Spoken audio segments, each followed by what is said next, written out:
Olá, tudo bem com vocês? Bem-vindos a mais um episódio do podcast Cevada com Plutônio. O podcast que trata seu cérebro como ele merece. Tá aí o Thiago, nosso narrador, agora em vídeo também, né? Eu lembro muito do seu Creyson agora, né? Também em vídeo, agora com Equio, né? Então é isso. Nosso podcast começando agora. Hoje a gente tem aqui uma turma super, mega especial. Mais uma vez, né? Ele, Ednardo Ferreira, né? O homem por trás do microfone aí, está para falar aí pra gente hoje num podcast que a gente vai fazer mais uma coletânea aí de fatos científicos, tecnológicos e econômicos, enfim, né? Dando aquela passada geral aí nas ciências, diversas áreas aqui. Para ajudar o Ednardo, nós temos aqui Thiago Vicente também, nosso companheiro de podcast, fundador, sócio fundador do nosso podcast Cevada com Plutônio, né? Tudo bem, Thiago? Tudo bem, agradeço aí mais uma oportunidade aí de estar participando aí do Cevada com Plutônio. Não sei mais como nós estamos indo, né, em questão de números, mas a gente sempre sabe que vai até os 10 mil. É, quando chegar a 10 mil a gente dobra a meta, não tem problema, é isso aí. E também participando conosco aqui o nosso amigo Rômel, né? O Rômel aqui é brasiliense também, a turma aqui, gente boa aqui dos candangos aqui do quadradinho. Na verdade eu sou um goiano, né? Eu sou de Goiás, mas eu costumo dizer que a galera aqui de Brasília é goiano do quadradinho, então estou adaptado. Aqui são as quatro regiões, ó, Nordeste, Sudeste, Sul e Centro-Oeste. Exatamente. Falta só alguém do Norte. Falta só do Norte aí, Traz né? alguém do Norte. Do staff tem alguém do Norte aí. aí do staff? Não, né? Eu acho que não tem ninguém do... Alguém do Pará, do Amazonas. É, legal. Então, olha, um abraço aí, principalmente aí pro pessoal do Nordeste e do Norte, que tem sido, assim, extremamente frequentes no nosso canal de cientistas adventistas, nos congressos de cientistas adventistas, tá? Um grande abraço aí para essa turma, gente boa aí, sangue bom, tá certo? Temos que aumentar mais o nosso público lá no Sul. Então, meus conterrâneos aí, catarinenses, mas também gaúchos e paranaenses, inscreve no canal já, deixa o seu joinha aí, já deixa você inscrito no nosso canal Cientistas Adventistas, segue a gente lá no Spotify também, para cada quinta-feira, 17 horas, cai um episódio lá, você já tilinta lá no seu, na sua rede social, no seu celular, para você escutar e assistir agora também o nosso podcast Cevada com Plutônio. Hoje nós vamos voltar a fazer um modelinho que nós fizemos no passado com muito sucesso, recebemos muitos elogios naquela ocasião, que nós vamos fazer uma passada aqui sobre notícias da área aí científica, tecnológica e tal, coisas aí que merecem a nossa atenção, porque são grandes feitos, talvez até fatos históricos, quem sabe, né? Só o tempo nos dirá. E nós vamos dar uma passada aí sobre esses temas, né? Ednardo, eu não sei se eu te dei a oportunidade de você dar oi para a turma aí. Desculpa aí se eu cortei, já passei para o Thiago aí. Você já me conhece. Oi para todo mundo aí. Vamos lá porque aconteceu esses dias aí, né? De novidade aí. Maravilha. Então tá bom. Olha, a gente vai começar falando aqui sobre a SpaceX. Um fato, assim, extraordinário, né? Que agora, nas semanas recentes, a SpaceX fez algo que estava até então restrito aos livros de ficção científica, né? E você pode pensar aí, quem sabe, no George Lucas, no Júlio Verne ou alguma coisa nesse sentido. Ou no Wall-E. Quem? No Wall-E. Wall-E? Wall-E. Ah, no Wall-E. O Wall-E, tá bom, é isso aí, tá certo.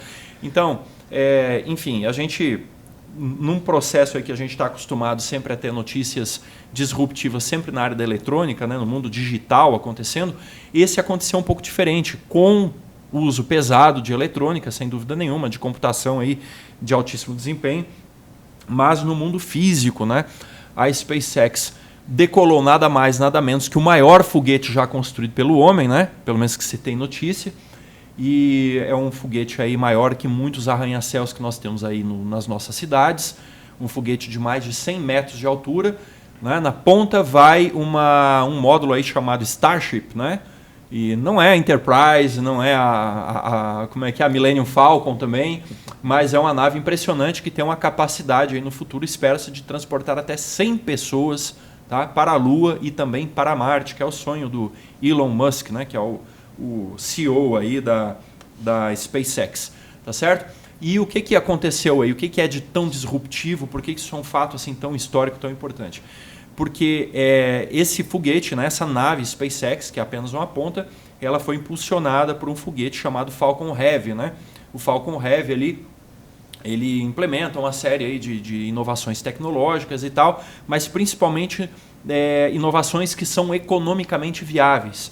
né? Então ele pega foguetes mais simples, ele monta vários foguetes juntos ali, vários motores, e aí esse foguete decolou, levou a Starship para, né, para uma missão aí na órbita da Terra, e ele próprio, esse primeiro módulo, né, esse primeiro foguetão ali que tem todo aquele poder de lançamento, ele veio de ré, né? E aí temos o epitáfio de uma frase motivacional, né? Que acabou que o foguete não tem ré. Agora acabou, matou pronto. essa frase, né? Sensacional, Romeu. Pronto, né? Eu até tenho uma figurinha no meu celular aqui, azar, foguete não tem ré, né? Agora tem ré. Agora ele complicou a vida dos coaches aí pra todo lado.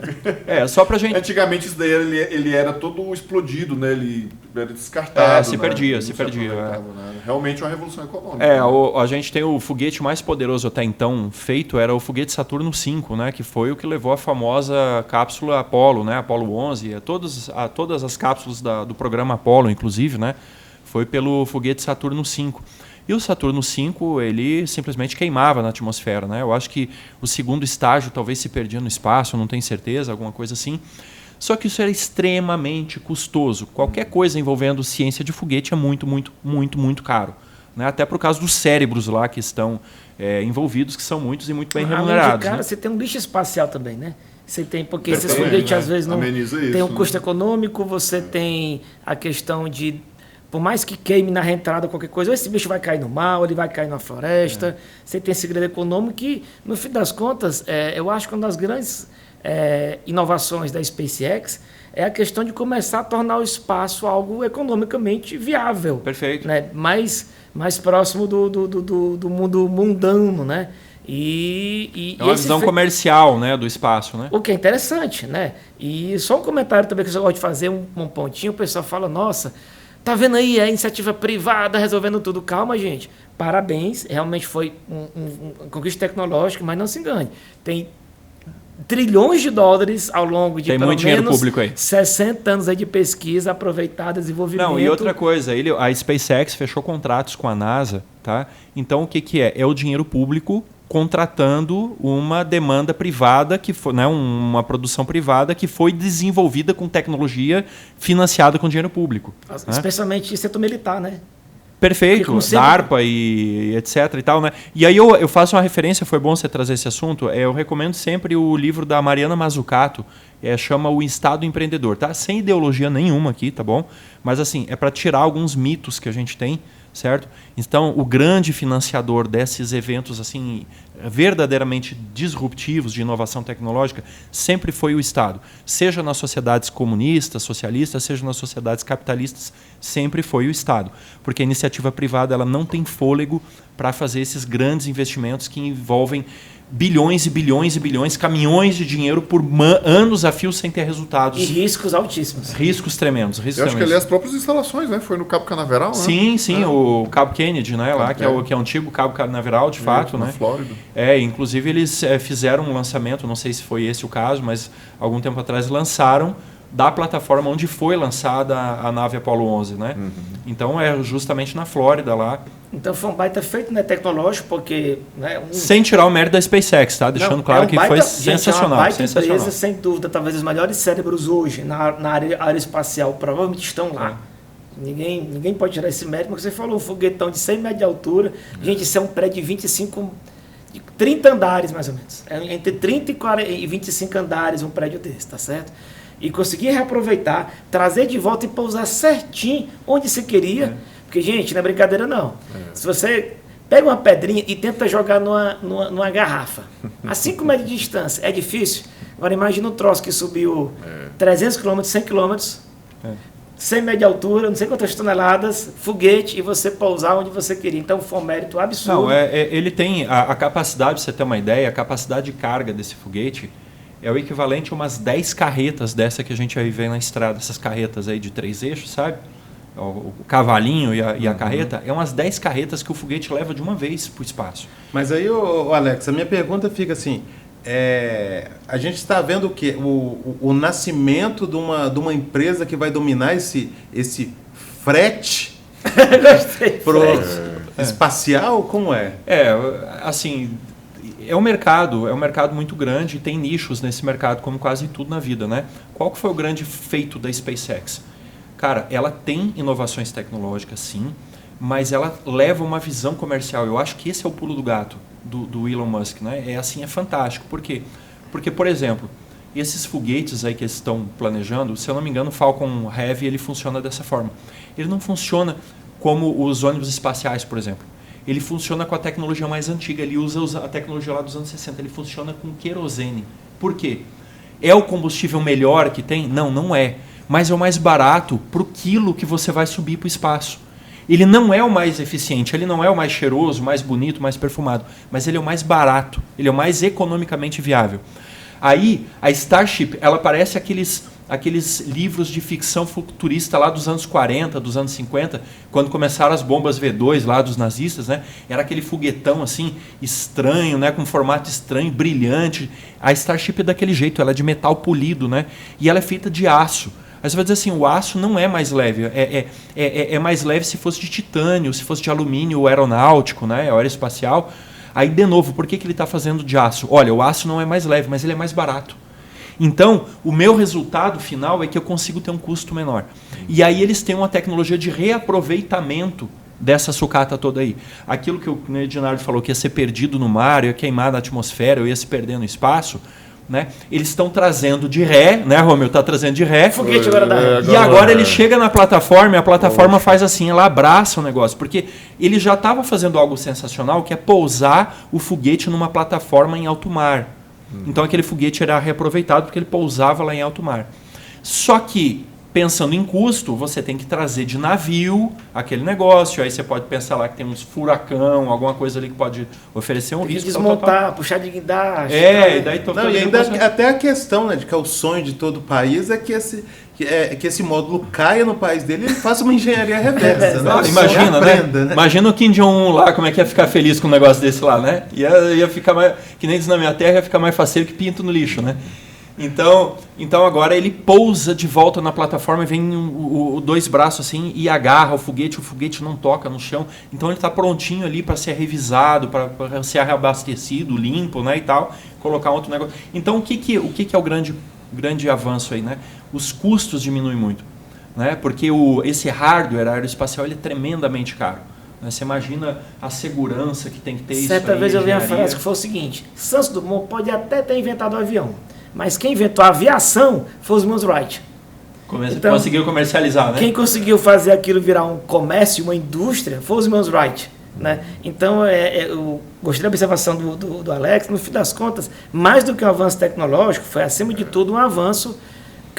Criar um mercado. Né? Viabilidade econômica. O mercado já existia, mas ele ampliou o mercado e está praticamente consolidando o mercado aeroespacial. E só para não deixar a pergunta do Thiago flutuando aqui, olha, a gente tem a Virgin Galactic, por exemplo, né, que é de um outro milionário lá, de Jeff Bezos. E ele... Não, Virgin não é de Bezos, não. Não, desculpa, é é de onde diz que é o inglês, né, cara? A Virgin Galactic, enfim. Né, a gente tem outros setores aí. O Bezos é Benson, outra. né? Steve Vamos achar o nome dele. Acho que é Bannon. Bannon. Steve Bannon é outro. É outro. Vamos lá. Enfim, confusão. É isso que dá a gente não preparar esse tema específico. Aqui na Jornal Nacional, né, que você tem a pauta e fica lá em teleprompter, né? Então do Richard Branson. Richard Branson. Então, pronto. Não é Jeff Bezos, é outra coisa. Mas ele também tinha dele, mas é outra ainda. O Bezos tem mesmo. Mas enfim, você tem setores diferentes, né? Então, por exemplo, você tem a SpaceX, mas você tem o projeto francês lá, o Ariane, né? Que lança hoje os satélites das missões espaciais aí mais profundas. Então, continuam sendo lançados pelos foguetes Ariane 5. Né? A gente tem, por exemplo, aí esse programa aí de turismo espacial com voos suborbitais e tal. Né? Enfim, a gente poderia ficar um podcast todo falando sobre isso, porque é muito complexo. Começa a ficar caro, complexo e difícil. Por exemplo, você colocar um voo orbital é mais caro, você colocar uma órbita geoestacionária é mais caro ainda, você chegar na Lua é mais caro ainda, você chegar em Marte ou no sistema solar exterior já é mais caro ainda também, né? Então vai aumentando a complexidade. E cada um desses segmentos aí, eles têm nichos, né? Então tem várias empresas, várias agências espaciais, cada uma delas está trabalhando. A China tem seu programa espacial, a Índia... Tá, por incrível que pareça, a Índia assim deslanchou nos últimos 15 anos. A China, né? Então, a nova fronteira. Como diria Star Trek, né? A nova fronteira está chegando aí. É isso aí. Então tá bom. Então, gente, agora nós vamos falar, mudando agora completamente a pauta, né? Vamos tentar fazer uma salada de fruta. Nós vamos falar sobre outro tema extremamente importante aí que aconteceu, que foi a reunião do BRICS, né? E aí eu vou chamar o Romeu, né, Romeu? O que nós temos aí de novidade? Quais são as tretas? Quais são as ciladas para o Brasil? E o que aconteceu aí nessa reunião do BRICS? Don't BRICS the wall. Começando que como é que é? Começando que o nosso presidente não pôde ir, né? Teve um acidente doméstico aí, tomou uns pontos. Exatamente. Eu até fiquei pensando se não foi proposital isso aí, né? Porque tá Tem bem essa complicado. teoria aí. É melhor bater a cabeça do que ir para lá. Tem umas teorias rolando aí que era uma saia justa tremenda, né? O BRICS é o seguinte, ele começou como uma ideia de um grupo de cooperação entre alguns dos países que são os gigantes das variáveis demográficas, né? Que são países com as maiores populações, países com grandes tensões territoriais e países com grandes economias. E que não fazem parte do G7 também, né? Isso, como A Rússia faz alternativa. parte. A Rússia eu acho que faz parte, que agora é Eu G8, acho que né? Era G20, eu acho. G20. Porque é como convidado. Porque... Mas eu creio que a Rússia sim, mas assim, a grande questão é esse mundo meio alternativo dessa área de influência dos Estados Unidos, né? A grande questão é essa. E aí um novo eixo que tem basicamente a China como um núcleo econômico, mas que tem as suas alternativas também. Você tem ali uma superpotência nuclear que é a Rússia. A Rússia não faz parte do G7, tá? Não Acabei tá. de consultar. Pronto, então mais alternativa ainda, porque são diferentes, né? E você tem potências demográficas, né, de bilhões de habitantes, como a Índia e a China, e você tem também grandes economias, tanto Brasil, Rússia, que de início era BRIC mesmo, né, só 4. Isso. Aí depois agregaram a África do Sul para ter essa ampliação para o continente africano. Só que depois foi ampliando muito, né? Aí foi vindo a galera toda e tal. Agora virou um oba-oba. E aí foi inviabilizando a própria sigla. Sentou no tijolinho, encostou o pé no chão, já tá no exatamente. BRICS. Então agora assim, você entra aqui, mas a tua letrinha não vai entrar não, vai ficar só BRICS mesmo, né? E aí agora se votou uma última ampliação, e essa foi um pouco polêmica, né? Pelo fator Venezuela, né? A Venezuela se colocou O Brasil ali. acabou vetando, inclusive. E aí não entrou pro veto brasileiro, e havia um certo questionamento se esse veto iria colar, né? Até por essa questão que a gente fala às vezes da questão política e tal. Hoje a gente tem um certo alinhamento ideológico Brasil-Venezuela, mas se percebeu que esse alinhamento não avançou muito, né? Houve muito questionamento com relação à eleição venezuelana, né? E com certeza o governo brasileiro considerou o custo político, né, de um Exatamente. apoio da Venezuela, porque eu acho que Seria ia muito legitimar complicado. muito um discurso da oposição, né? Não, nesse e eu também sentido. escutei uma crítica que é o seguinte: a própria China ela tem interesse em aumentar o BRICS. Porque Com certeza, quanto maior o com BRICS, certeza. na verdade, mais forte está a China. Então a China tem interesse em ampliar. Então, quanto maior o BRICS, né, virar o alfabeto inteiro para a China é maravilhoso, se virar o alfabeto de A até Z, porque dilui o poder de Brasil, Índia e África do Sul, especialmente Brasil e Índia, né? São dois países que provavelmente não estão interessados em esticar demais o BRICS. Porque quanto maior o BRICS, menor o poder relativo de cada um desses países aqui. Eu acho que tem um grande ponto aí que a gente tem, que a grande cilada do BRICS, né? Que o BRICS hoje, você vê quem são os players do BRICS, né? É a Rússia, né? A China, e só esses dois aí a gente já sabe que dá uma treta federal, né? Porque eles já estão envolvidos lá, guerra na Ucrânia, sanções econômicas, embargos, disputa com os Estados Unidos aí em vários campos, né? Então, o que é o grande risco do BRICS aí que eu estava lendo? Até acho que é um artigo da Deutsche Welle, muito interessante, né? Falava que o BRICS ele corre o risco de ser visto como um bloco anti-ocidente, ou anti-americano pelo menos, né? E aí o Brasil ele tem relações com a China, né? Que é o principal parceiro comercial do Brasil na atualidade aí, mas ao mesmo tempo ele tem relações não desprezíveis com os Estados Unidos e digamos assim que a posição de neutralidade diplomática histórica do Brasil também não favorece um alinhamento anti-ocidente ou extremamente pró-ocidente, ficar uma coisa mais neutra, histórica, né? que é ocidental. Nós somos historicamente culturalmente, ocidental. religiosamente, E tudo, principalmente não faz sentido o Brasil tomar um partido. Nós estamos falando aqui de China e Índia, que tem mercado, tem poder. Nós estamos falando aqui de Rússia, né, que tem bomba nuclear. E nós estamos falando aqui do Brasil, que não tem esse poder de barganha que a China, a Índia e a Rússia têm. E nós estamos no Ocidente, né? Perfeito. Nós estamos aqui na América, então não faz sentido nós entrarmos num bloco que seria anti-Ocidente, acabar atrapalhando realmente. Até porque a gente tem que entender o contexto, né? Você vê assim, com a guerra da Ucrânia, se levantaram muitas sanções A Rússia, né? A Rússia hoje ela está com as portas fechadas em muitos lugares. Então, assim, dentro do BRICS, a Rússia encontra guarida aí numa relação comercial com a China, né? Com alguns outros players aí. Agora, você pensa assim, forma um bloco aí envolvendo o Irã, envolvendo Rússia, envolvendo China. Aí, assim, o mercado brasileiro, né? Apesar de a gente estar longe de ser alguma coisa assim muito sensacional no mundo, a gente também não é desprezível, né? É um mercado que todo mundo quer ter acesso.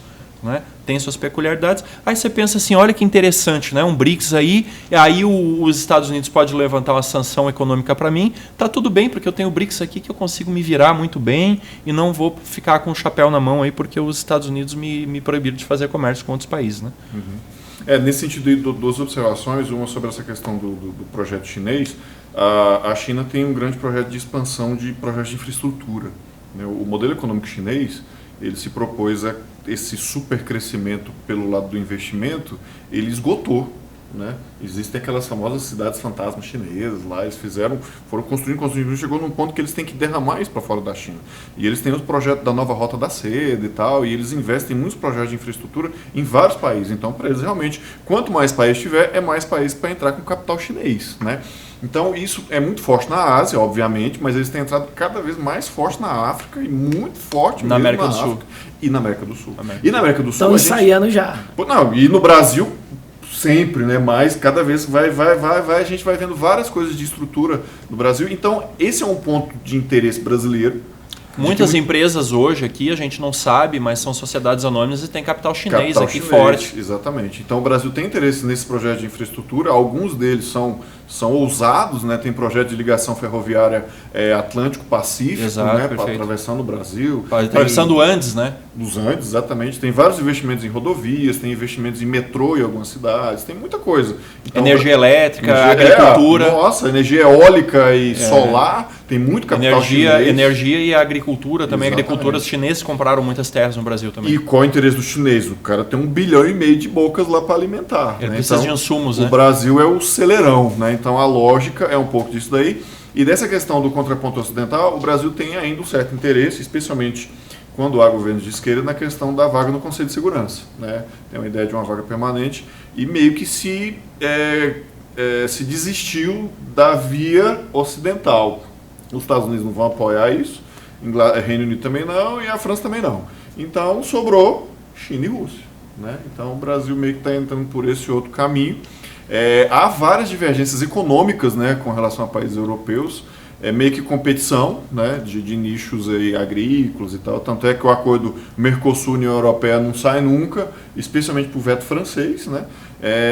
E com relação aos Estados Unidos, eu também tenho visto algumas análises de que a tendência é de ir para esse afastamento gradual, independente do lado que vença, não faz muita diferença hoje para o Brasil, no contexto político que nós estamos hoje, esse alinhamento com relação aos Estados Unidos. Então se torna também, desse ponto de vista, ainda que tenha parece ter um lado muito oriental e tal, mas o Brasil também busca essa diversificação de um mundo alternativo aos Estados Unidos e Europa, até também por essa questão, não só de investimentos que venham, mas do comércio para o Brasil, que abre para vários lugares, dada a nossa característica. Agora, a gente corre o risco dessa primarização da nossa economia se fechar, né? A gente já tem tido muita dificuldade da indústria e a gente vira o Brasil como um fazendão de soja, né? Mas a gente tem potencial de ser mais do que isso e muitas vezes isso vai se bloqueando. Como é que a gente vai concorrer com a indústria chinesa?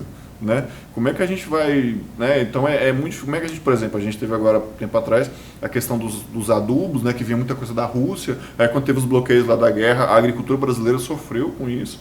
Então são muitos desafios e muitas coisas para se alinhar, para se ajustar, e o Brasil tem visto o BRICS como essa alternativa, só que agora, especificamente nessa última reunião que teve agora, teve essa saia justa, e aí a queda no banheiro foi providencial para o nosso chefe de Estado não estar por lá, né? Um comentário interessante é o seguinte, gente, especialmente para o público um pouco mais leigo, países não têm amigos, países têm interesses, tá bom?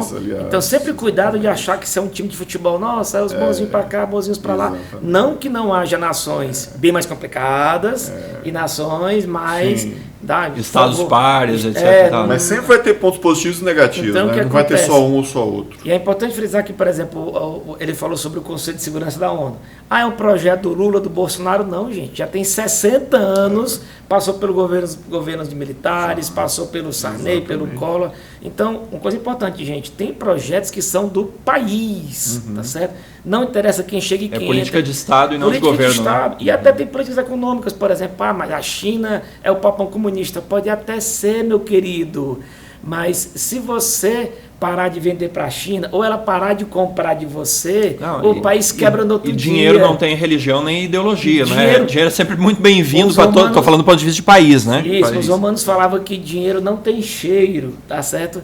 Então o que acontece? Não é defendendo a China, não, é só para explicar que esse jogo é muito complicado. Sim. Eu acabei de ver aqui, a balança comercial entre Estados Unidos e China anual é alguma coisa como quase $1 trilhão, tá? Então o que acontece? Mas a China, não sei o que, o Trump quer contra a China, o Biden. Gente, se a China quiser quebrar os Estados Unidos amanhã, é só ela sacar dos Estados Unidos os títulos públicos, de tesouro.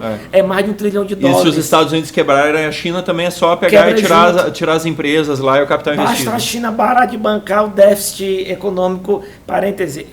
Gente, não é defendendo, é só explicando. Isso aqui é um jogo bem mais complicado. Fale com seus... Sabe quem está comprando a soja brasileira? É a China.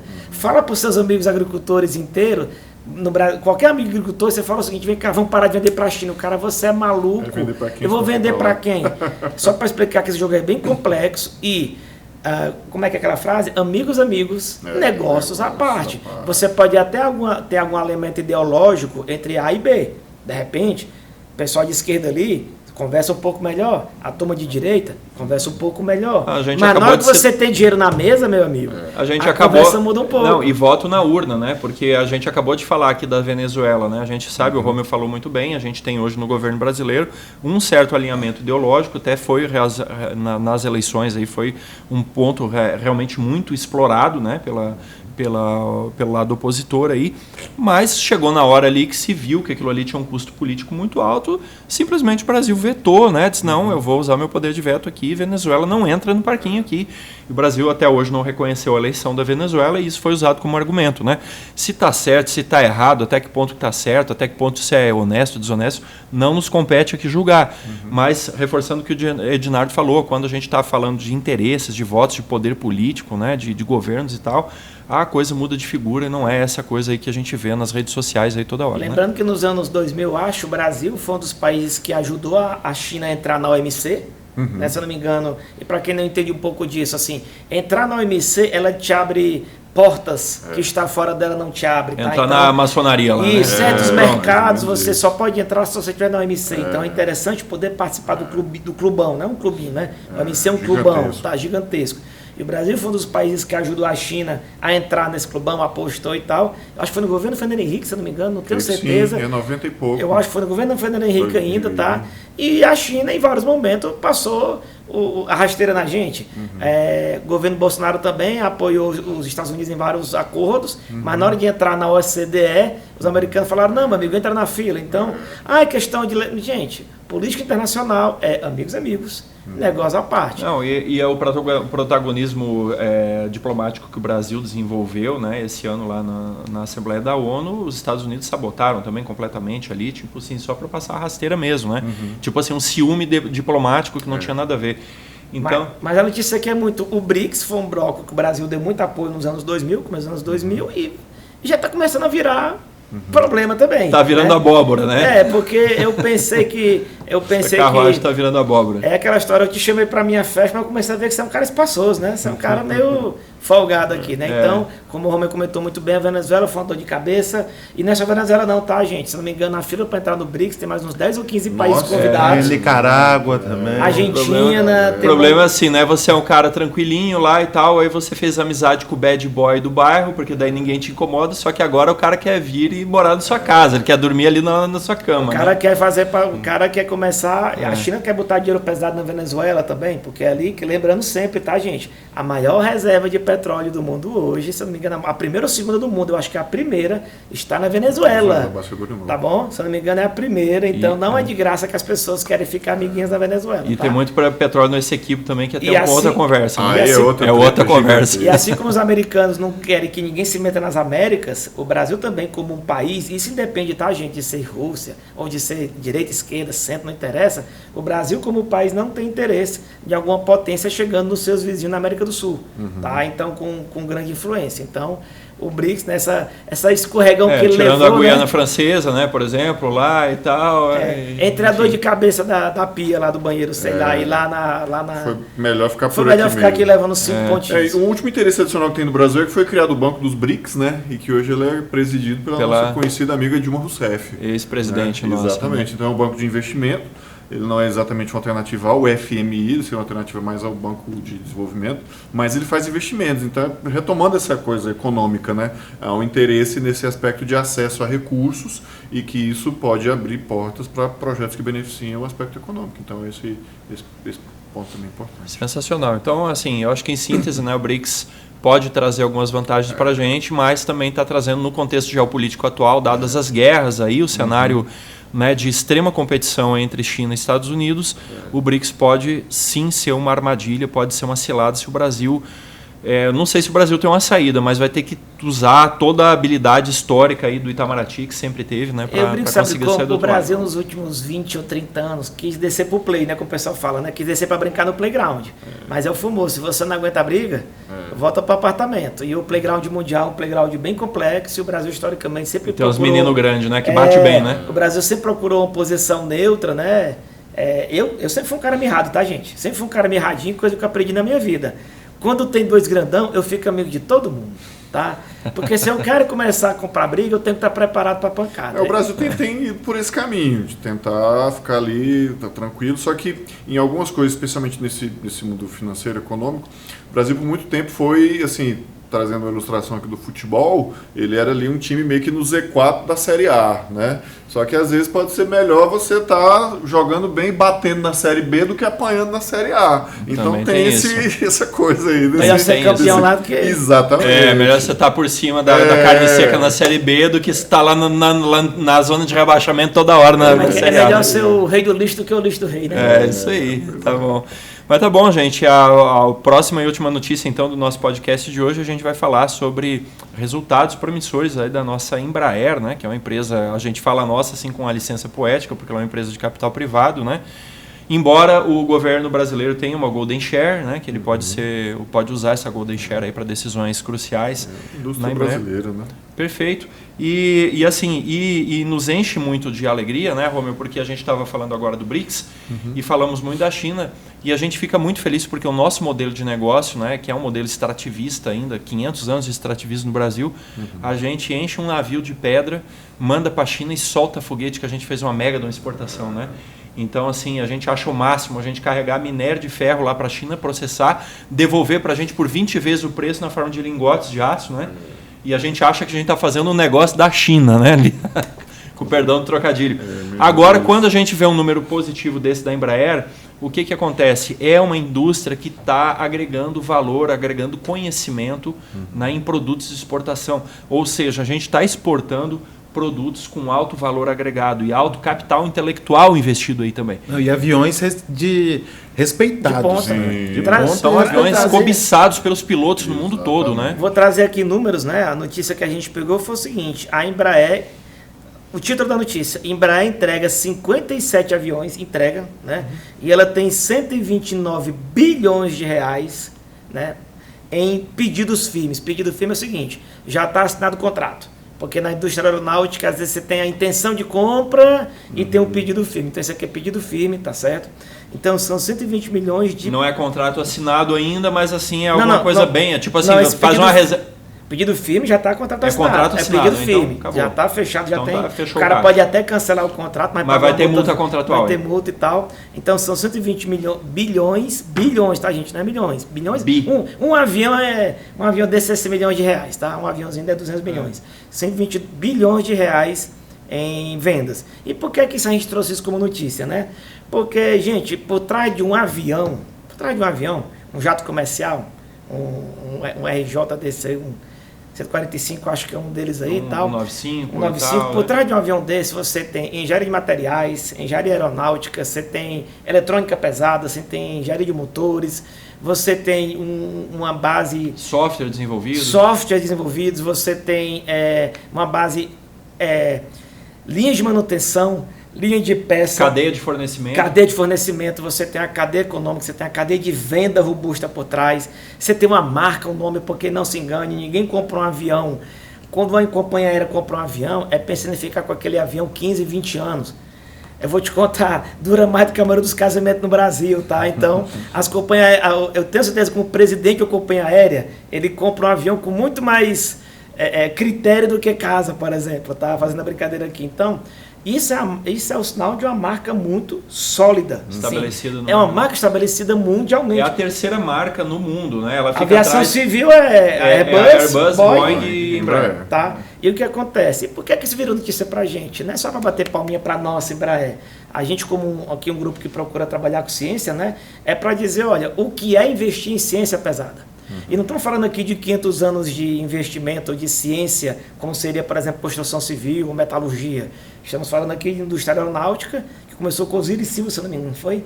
Osiris Silva. Osiris Silva foi um grande sonho na época dos militares. Vamos montar uma indústria aeronáutica no Brasil. E outra coisa, sem querer ser chato, mas era uma empresa que no passado ela era uma estatal. Né? Então, você diz assim, depois que privatizou, deu certo e tal. Sim, o capital privado trouxe essa eficiência, eficiência e tal, tudo ótimo. Mas se não fosse aquele start dado pelo capital público lá atrás, no passado, hoje a gente não teria Embraer também. Né? E você pensar... Aquele período, aquele negócio assim, quando eu cheguei aqui era tudo mato, né? Foi o governo que fez, porque ninguém tinha interesse de fazer isso aí. Ninguém queria chegar aqui num país que nem o Brasil e botar capital aqui para fazer avião. Né? Tudo bem, a terra do Santos Dumont, mas os americanos até hoje não aceitam isso, né? A gente é do Santos Dumont, mas os americanos não insistem, são teimosos eles, né? Então perceba, né? Então por trás de um avião desse, isso que a gente quer louvar e incentivar no Brasil, o Romer falou muito bem, né? Você também, a gente estava falando sobre a notícia do BRICS, né? Gente, o Brasil não está fadado a ser uma grande fazenda. Deixando bem claro, fazenda por fazenda, a gente tem a África... Embora a gente queira a nossa fazenda aqui também, né? A gente quer nossa fazendinha. Porque na hora que a fome aperta, não vamos comer chip, nem asa de avião, em né? várias áreas, né? Podemos, por que não ser rico em todos? Então a Embraer, eu acho que ela é notícia porque assim, se a gente chegou nesses números aqui, foram pelo menos 50, 60 anos de investimento, de todo um complexo industrial, tecnológico, né? Não é à toa que ali São José dos Campos, né? Então você tem todo um arcabouço acadêmico por trás, e não se engane. É preciso muito cérebro, muita braço, muita indústria, a cadeias como você falou, né? Articulação de indústria. Gente, o parafuso do avião você não compra ali você não compra ali na Dicão, ali. Na Feira do Guará. Na Feira do Guará você não compra esse parafuso. Fazer esse parafuso aqui foram... Posso falar que são séculos de tecnologia, de materiais. Mas tem que ser um material especial, ele tem que ser testado para ver se não vai Ligas quebrar. especiais e tal. Se quando baixar 30 graus abaixo de zero, se ele não vai trincar e quebrar. Né? E para lembrar também para os engenheiros da Boeing, tem que colocar o parafuso, né? Exatamente. Para quem não sabe aí da história, depois pesquisa aí os parafusos Então, que estavam assim, faltando no Boeing. Uma porta que abriu em pleno voo aí, né? Isso, e eu quero que os colegas comentassem assim, e aí, gente, é simplesmente pilim-pim-pim, vamos agora sermos, por exemplo, o país da IA? Olha, a gente, Por tem, exemplo, a como gente seria? tem um cara na área da administração que é muito conhecido, talvez o Romeu tenha estudado ele também na área de estratégia, que é o Michael Porter. Né? O Michael Porter, ele trabalha aí com a questão que chama a competência das nações. Ele defende que as nações elas têm core competences, né? Ou, assim, negócios fundamentais, aquilo que eles são bons. Né? E aí ele diz assim, os italianos eles são muito bons de desenho, eles são muito bons de estilo, de arte. Né? Você pensa aí nas roupas, nos perfumes, carros e aquela coisa toda. Aí os americanos eles são muito bons em a arquitetura financeira. Eles são geniais para bolar formas de ganhar dinheiro, de emprestar dinheiro e de ganhar dinheiro, né? Então assim, de repente a gente tem core competencies no Brasil aqui na área de aeronáutica, na área de energia renovável, agricultura, né? Petróleo, Petrobras. Então a gente tem que envolver, tem que investir nisso aí, né? É claro que a gente tem espaço para pesquisa aplicada, pesquisa pura, né? Mas aquilo que sustenta o crescimento econômico do país é justamente a gente conseguir transformar conhecimento em grana, né? Porque, olha, por mais que a ciência seja maravilhosa e tal, a gente tem que pagar a conta no final do mês, a gente tem que ir no supermercado comprar. E o que traz esse dinheiro para a gente justamente são as exportações, é o consumo interno também, mas sempre com produtos de valor agregado. Né? Ao invés de a gente ficar importando qualquer coisinha aí que a gente... Não vou dizer que a gente vai produzir tudo internamente, que isso é uma utopia que já foi abandonada há muitos anos. Ninguém né? faz isso no mundo. Ninguém Nem faz Estados isso. Unidos faz isso. Né? Mas assim, a gente... Importar tudo também não é bom, né? A gente tem que ter tecnologia. E agora me chama a atenção, só um último pensamento aqui da minha parte, que alguns anos atrás a Boeing fez uma proposta de fazer uma fusão com a Embraer, né? De comprar. Uma aquisição. Eles chamam de fusão, mas na realidade é comprar, né? Comprar a Embraer e tal. E já estava tudo certo, já tinha documento assinado, etc. e tal. E até a gente estava brincando aqui antes de começar o podcast, aqui no nosso briefing, né? A Boeing abandonou a noiva no altar, né? Deixou a Embraer, disse, agora não quero mais. Lua de mel já paga. Já estava com a viagem de lua de mel paga e tal. E a Embraer entrou na justiça, inclusive, entrou com uma representação contra a Boeing, né? Porque a Embraer, né? Enfim, tem todo aquele... Anuncia, aí sobe ações, aí desanuncia e cai ações. Isso teve impacto, né? Teve um prejuízo aí para a Embraer, né? Agora chamou a atenção que nesse mês agora de outubro veicularam algumas notícias que a Boeing está com problemas seríssimos, né? Problemas econômicos aí que em virtude aí do problema que teve com o 737 MAX principalmente, né? Mas também o 787 também teve alguns problemas aí relacionados à segurança que trouxeram muitas preocupações. E a Boeing ela está realmente com uma situação econômica bem complicada. Ela está tendo que tomar dinheiro, né, tá indo a uns consórcios de bancos lá nos Estados Unidos, né, para tentar levantar bilhões, né, para conseguir fazer frente ao caixa, porque ela está com uma dificuldade de caixa muito grande, ela está com prejuízos consistentes aí ao longo de vários trimestres, né, e agora ela está realmente precisando de capital para poder continuar com as portas abertas, né. O 737 MAX, para quem não lembra, foi aquele avião que deu um problema. Aqui, se fosse contar toda a história dele, tomaria muito tempo. É outro programa. É outro programa, né? Mas ele tem um documentário muito bom aí que fala sobre esse problema. Você procura aí nos canais de streaming, você vai achar um documentário sobre a Boeing e explica fusão com a McDonnell Douglas, né? A mudança de cultura, que é um case de administração fantástico, né? A mudança de cultura com a fusão a partir da McDonnell Douglas. Mas, enfim, para encurtar a história, 737 MAX é um avião reinventado da Boeing lá, que era para ser moderno, mais leve, mais econômico e tal. O computador jogava o avião no chão, né? Matou 2 aviões em menos de um ano, né? Foi poucos meses de diferença, né? Um na África, o outro lá, eu acho que na Ásia, se eu não estou enganado. Isso, acho que na Indonésia. Exatamente. Então, e aí isso aí fez com que toda a frota fosse aterrissada. Isso aí teve um desgaste de imagem tremendo para a Boeing. As ações hoje são uma fração do que costumavam ser alguns anos atrás, né? A Boeing, que era uma empresa que tinha um histórico de segurança, era um símbolo, né, de segurança, de qualidade. Infelizmente, aí conseguiu deslustrar o nome dela. Então, assim, né, a males que vem para bem, né? A males que vem para bem. Talvez se a Boeing tivesse comprado a Embraer, não teria dado certo. A Airbus comprou a Bombardier, né? Canadense. Então a Embraer ficou com muito medo naquele momento, porque quando a Embraer comprou a Bombardier era concorrente direta da Embraer. No mesmo mercado. No mesmo mercado, que são os jatos regionais de um corredor, né? Alex, até para quem está nos ouvindo entender, lá nos Estados Unidos, na hora de comprar passagem, as pessoas até queriam ver qual era o avião. Sim. Exato. Eles estavam até com um termo lá, né? If it's Boeing, I'm not going. Justamente interessante. Aonde chegou a questão da dificuldade de para Boeing de se reerguer, né? A marca ficou muito fragilizada. Não, isso é um impacto. Aquele Fokker 100 que caiu em São Paulo nos anos 90 também, eles mudaram o nome do avião. Né? Ele continuou voando, mas com outro nome, porque ninguém mais queria voar no Fokker 100. Agora deu esse problema com a TR-72 também. Né? Eu não vou falar aqui, vou contar o milagre, não vou contar o santo, mas eu sei de gente que vai lá e faz isso que você falou. Olha qual que é a aeronave, porque não quer voar no TR-72 ou não quer voar na companhia X porque deu problema lá, né? Então, gente, mercado de aviação é um mercado que ele é muito sensível à questão de reputação. Né? Seja a empresa que está fabricando, seja a companhia aérea, enfim, todo mundo tem aquele negócio com voar. Né? Hoje é muito tranquilo, muito seguro, mais seguro que andar de carro e tal, mas o pessoal já fica assim, dá um acidente, o impacto é grande, né? Então a Boeing está amargando. Eu acho que é uma notícia boa que vem para a Embraer nesse momento, né? Quem sabe até no futuro, quem sabe a Embraer compra a Boeing, né? Vai saber. Tomara. Do jeito que está indo. Tomara. Não sei, né? Se não tiver um passivo muito ruim lá, né? Uns esqueletos aí embaixo da cama, aí quem sabe ela pode comprar, né? Mas nesse case da Embraer, eu acho que algumas coisas são interessantes para a gente aqui como conterrâneo, né, da Embraer. Esse ponto dela investir num nicho, né, o nicho dos jatos regionais, ela é praticamente a melhor do mundo nisso daí. E a gente vê vários referenciais brasileiros nisso, né?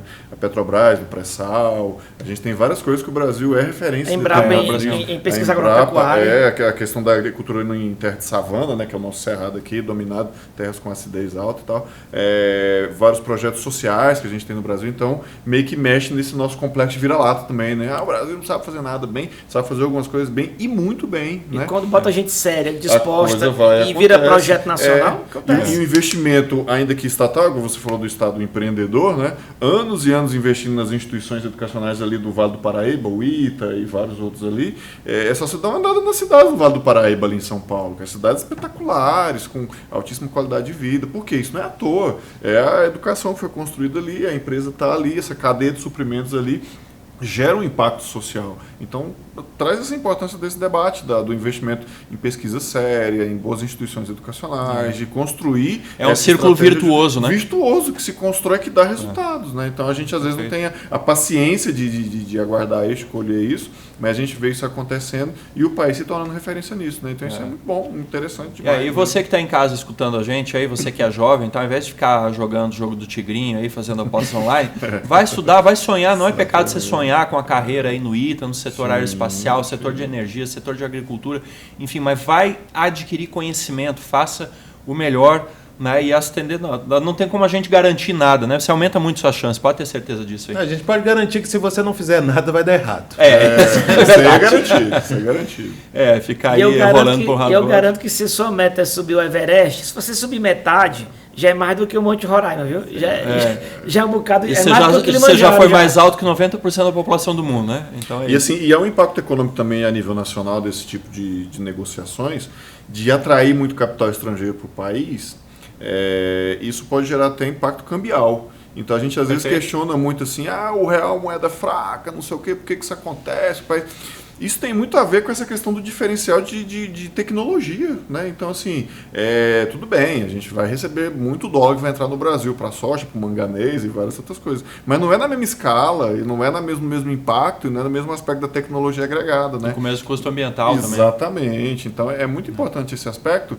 Assim, dá toda a importância, todas as carreiras são importantes e tal, mas a gente ter essa visão de um desenvolvimento de tecnologia do país, isso influencia, não é só o nicho que está ali, isso gera um derramamento que trabalha de cadeia, lá na Embraer. não é só para ele, não é só ali que vai gerar um impacto. E eu não sei o quanto disso pode estar refletido com as parcerias, por exemplo, que o Brasil fez com a compra do Gripen, né? Que é o MX, caso. O MX lá nos o MX anos que veio lá com também. o consórcio com a Aermac, a Alitalia lá, né? Que a Lenia, né? Lá da Itália. Mas, assim, principalmente hoje, com o consórcio do Gripen, a gente comprou tecnologia. A gente não comprou um avião, a gente comprou a tecnologia. Foi uma negociação diferente. Né? A gente trouxe para cá. Eu não sei o quanto disso pode já estar sendo refletido nesses resultados, eu não sei.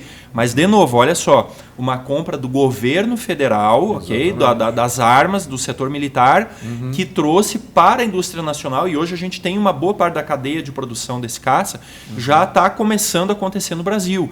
O display, né, o MFD lá, que é o display de múltipla função, que foi, inclusive, que foi desenvolvido para o Brasil, e os caras lá da Suécia viram aquele MFD e disseram, pô, cara, eu tô com 3 telinhas pequenas aqui, eu quero um grandão desse aqui, que parece do F-35. Eu acho que só o F-22 que tinha antes. F-35, o F-22 não tem. Tinha.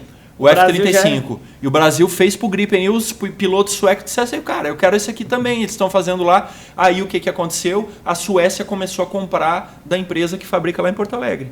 Né? Olha que legal. Né? Então, assim, gente, tem que investir em ciência e tecnologia, a gente tem que, né, justamente isso, Romeu, tem que tirar essa síndrome de cachorro vira-lata. Claro, e isso né? é prova de que funciona, tá? Assim, é só para provar que, para que a frase que eu escuto que me arrepia é para que gastar dinheiro com essa besteira? Gente, tecnologia nunca foi besteira, né? Nunca foi. Fizeram essa pergunta quando a Índia conseguiu botar uma sonda em órbita de Marte, né?